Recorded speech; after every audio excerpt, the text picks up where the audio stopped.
Hello, everyone, and welcome to the DNA show. If you've been watching the show for any time, you're probably wondering where the other half of the DNA show is. David actually can't be with us this afternoon. He's presiding over a funeral as we speak, and so our prayers are with David and with the family of the deceased at this time. So today is actually just going to be an A show, but my hope is that you would still stick with us today. We got a very important topic today. Normally we try and continue with the conversation that we were having on Sunday morning via the sermon. And that's actually what we're going to be doing today as well. By the way, if you have any questions from this past Sunday, or if you have any questions about anything we talk about today, or just in general, feel free to post those in the comments, and I'll try and pull them up as we go. But being one person as opposed to two trying to do all these things, it might take me a second to get to it. But that being said, in case you missed it, this past Sunday, with the help from the Apostle Paul, we talked about how our thoughts affect our feelings and behaviors, and that if we want any hope of being renewed in the coming year, then we should really pay deep attention to our thought life. Now, in order to talk about this, I showed everyone the ABCs of cognitive behavioral therapy. The A for the ABCs meant an activating event. It's something that happens that you have no control over. It's the getting cut off in traffic. It is being in the midst of a pandemic. It is the other things that other people do to you that you cannot control, or just situations in general you find yourself in that you have no control over. The B is your belief or sort of the thoughts that come as a result of that event, and C's are the consequences. Those can be positive or negative consequences based off of what that belief or what that thought is. But when I was thinking about this on my way home on Sunday, I realized that I really wish that I would have hammered more on the fact that in order to change B, in order to change those beliefs or those thoughts, then something has to break this chain. Because this chain happens in almost an instant. You see, the B's, the beliefs or thoughts, they're pretty much automatic. Most of the time we don't even know they're there.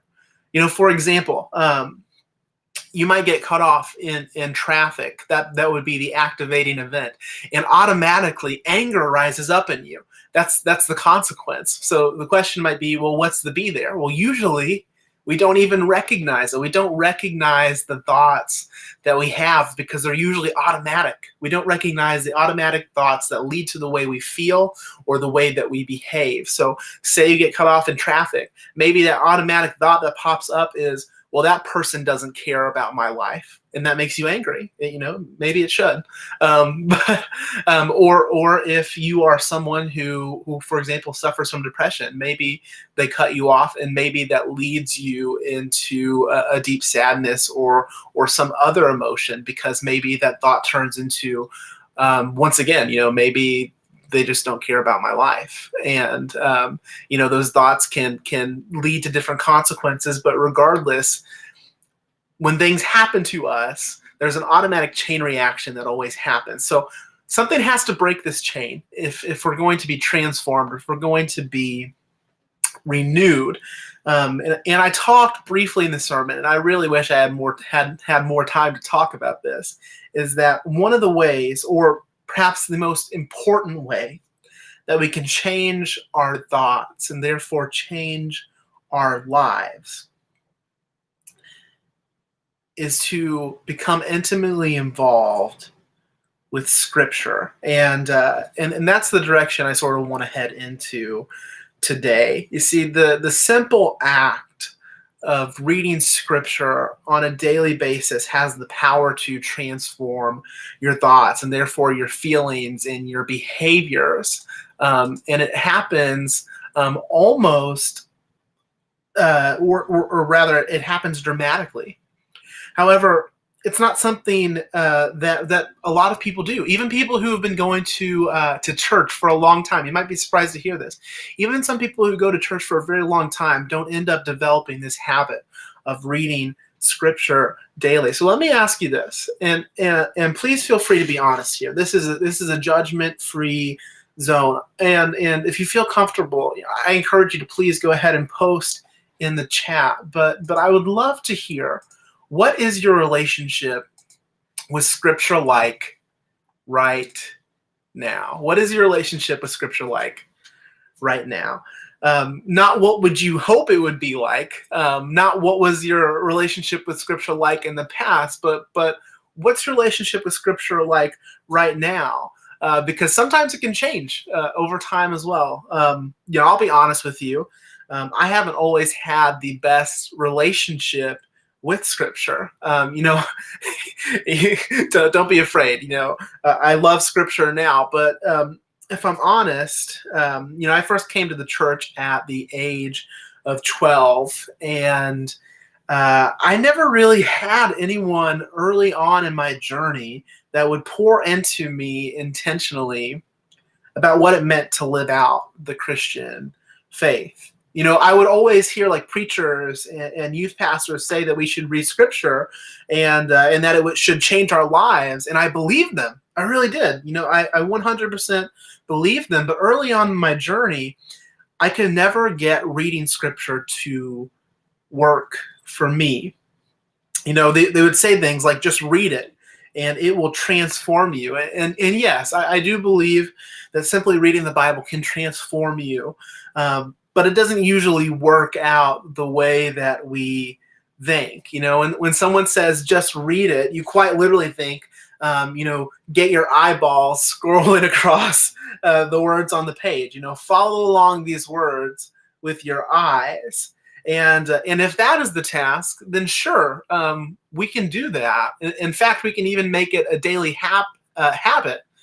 But in doing just that, it sort of becomes this empty practice, and it misses the point of really changing your life. I can remember so many times starting to read the Bible and getting super excited, making my way through Genesis. But then by the time I get to Leviticus, you stop and you're like, well, what's even the point? but that's just because I was just scrolling my eyes across the page. I was reading it like I was reading a book. And at that point, it's like, well, I might as well just go read Harry Potter instead or something like that. But I was scrolling my eyes across the page, but I was not having a meaningful interaction with it. So instead of just saying read the Bible, here's what my hope and my prayer for you is. I would hope that every single day that you could have a meaningful interaction with scripture. So here's another question for you. What, if anything, keeps you from having a meaningful interaction with scripture? Again, feel free to let us know in the comments, because that's an excellent way to create some dialogue, and we can actually maybe help each other, so we don't have to go through it alone like I did when I was younger. That's one of the things we value very much here at St. Paul, is that we don't want you to have to walk through faith alone. That's why David and I are so open about sharing some of these things with you. But to clarify, what I mean by having a meaningful interaction with scripture, the thing I really hope for you is that in reading scripture, that you find a way to actually make it apply to your own life. Now, there are a number of ways to do this. I find the best way, for me anyway, is to journal about what I'm reading. I actually use a digital journal now. I guess I'm, I don't know, saving paper or whatever. But to journal about what I'm reading, I use like a set of questions that help me discover for myself what the scripture is saying and how it really applies to my life. And I write down those things in my journal, and I can come back to those things years later and be like, I wrote that? Like, that was really deep and profound. And God really spoke to me in a unique way. But I would just completely forget that would happen, at an earlier point in my life. But I was having meaningful interactions with Scripture. I'm not seeing too much in the chat as far as what's keeping you from having a meaningful interaction. But I will say, for some people, it's time. Time can be a big thing, keeping people from having a sort of meaningful interaction with Scripture. Our lives in the 21st century are filled with so much stuff. There are so many movies and TV shows, more than we would ever have enough time to possibly watch. There's more work to do than it's ever going to be accomplished. But here's the thing. If you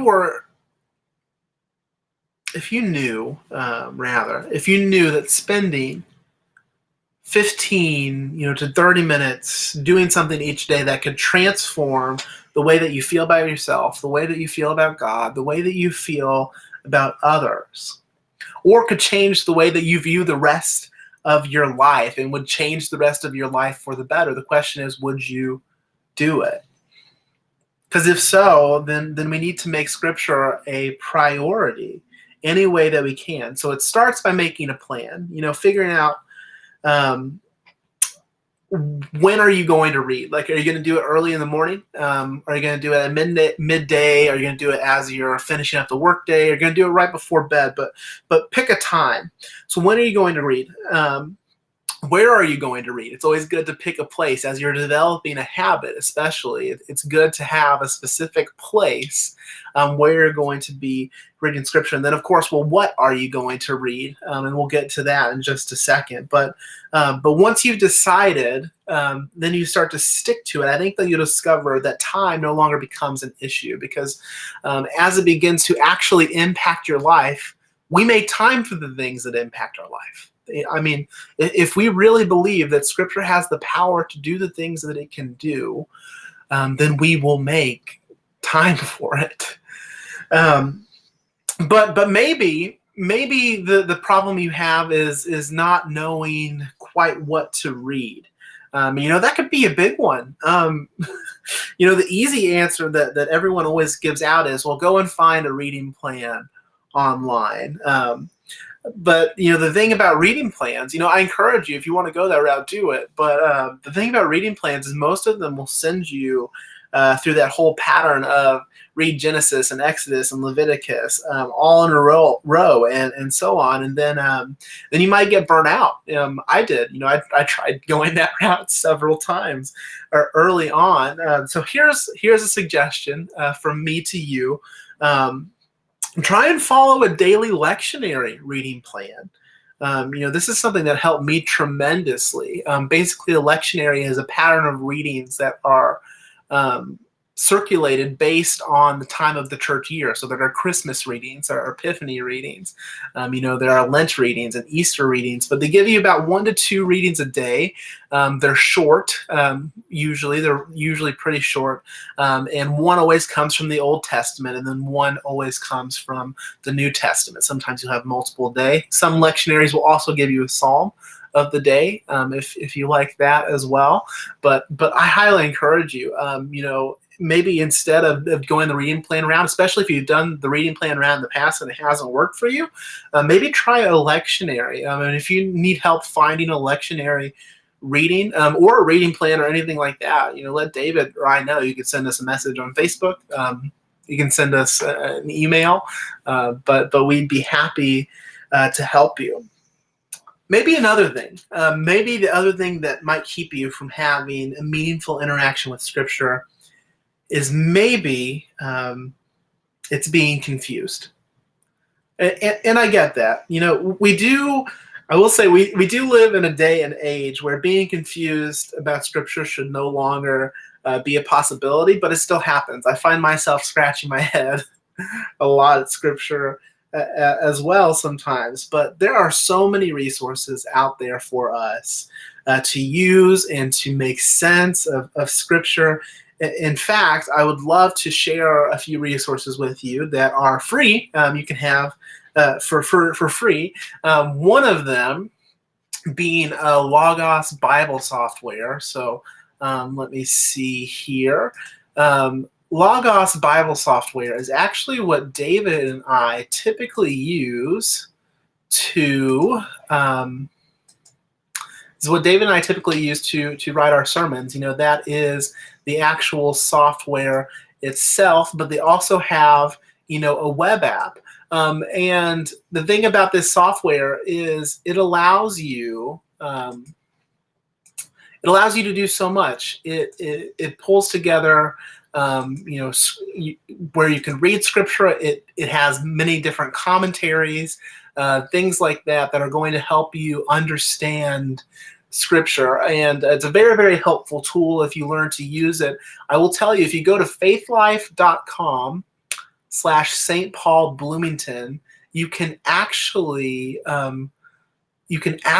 sign up. I'm already signed in here, but there'll be a thing right up here that says register. And if you register for St. Paul on St. Paul's page, you can actually go down here and get Logos Bible software for free. Or if you don't want to download it to your computer, you can also just use the web app. And what that allows you to do is, like I said, you can pull up Bible, virtually any Bible. And also it has a ton of commentaries, ton of different tools and things like that like I said, David and I use on a weekly basis. Daily basis, actually. Both of us use it for our personal study and all that as well. Another thing, especially in understanding the history and a lot of the things that go on behind the things, especially if you're a visual person, you can use the Bible Project videos. You can find these on YouTube by searching the Bible Project, or you can go to the BibleProject.com, and the BibleProject.com has to where you can also click on watch and find their videos. They have themed videos that teach you how to sort of read the Bible. My favorite are the book overviews. They go through every book of the Bible, sharing with you the history, the background, the various themes of the Scripture. These are incredibly, incredibly helpful. Could not encourage you to use them enough. And finally, if you don't want to go the Logos route, then you want another tool to sort of study Scripture that you don't even have to sign up for. If you don't want to sign up for anything, you don't even have to do that. You can simply go to BibleStudyTools.com. All of this should have links to this above as well. But BibleStudyTools.com. On here, you can read virtually any version of the Bible you want. Once again, you can find commentaries, all these other tools here, but most likely you're just going to be using commentaries, which are what other people have written about specific portions of the Bible that help us to understand them in a greater way. Oh, I don't even think I have it showing for you guys to see. This is BibleStudyTools.com. Oh man, virtually any Bible. This is where you can find commentaries, things like that. All right. Well, it was wonderful having you guys here. I wish I could have heard from a few of you. Feel free afterwards if you want to send us a message, or if you want to keep commenting here. We'll try and comment back as much as we can. But yeah, my hope, my great, great hope for all of you is that you might find a way to have a meaningful interaction with Scripture each and every day. Perhaps I should have said, another resource that you have at your disposal is David and I. David and I are happy to help you in any way that we possibly can as well. We have used a lot of tools over the years And I'm sure that we would be happy to pass along a couple to you, or maybe some insights, things like that. Do not be afraid to ask. That is what we are here for. All right, I think I've talked for long enough. Thank you so much for those of you who hung in with me through this. But I pray that you all would be blessed and might find ways to have meaningful interactions with Scripture throughout this new year. Have an excellent day, an even better week, and I'll see you on